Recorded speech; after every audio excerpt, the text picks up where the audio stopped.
Good evening. Hundreds of people were rallying at the state capitol this afternoon to speak out against gun violence. Last week's mass shooting at Florida State University is now bringing this tragic issue once again front and center. Advocacy groups and lawmakers are now talking about incidents that have happened in our state and calling on state lawmakers to continue to pass what they describe as sensible gun reform laws. News Channel 3's Carter Landis was at the rally and has more. There was a massive crowd at the state capitol in Lansing earlier this afternoon, all calling for the same thing, for our state lawmakers to hold the firearm industry accountable and to bring an end to gun violence. No more silence! End gun violence! A crowd of hundreds speaking out against gun violence on the steps of the state capitol Tuesday afternoon. Advocacy groups voicing their frustration on gun violence after last week's mass shooting at Florida State University. The incident reminding many of the Oxford High School shooting in 2021 and the Michigan State University shooting in 2023. Rebecca Schuler was a student at Oxford when the shooting happened. She shares her story to try to prevent any more lives lost to gun violence.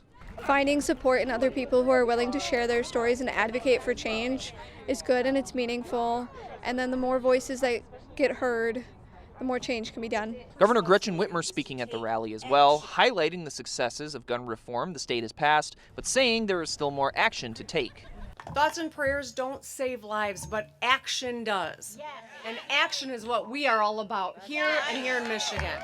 Activists calling out gun rights advocacy groups, saying they profit off of mass shootings.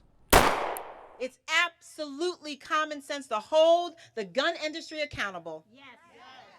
They make deadlier weapons. They market them in the most irresponsible ways imaginable. Senator Sean McCann says he is optimistic about continuing the fight against gun violence in Michigan and across the country. That may not be something exactly that I get to see happen or that the governor gets to see happen, but we want to keep that work going no matter what through the political process. The message from Governor Whitmer was that gun reform can come no matter what political majority is in the state legislature. The next step for legislators is to find a way to ban bump stocks and unregistered ghost guns. In Lansing, Carter Landis, News Channel 3.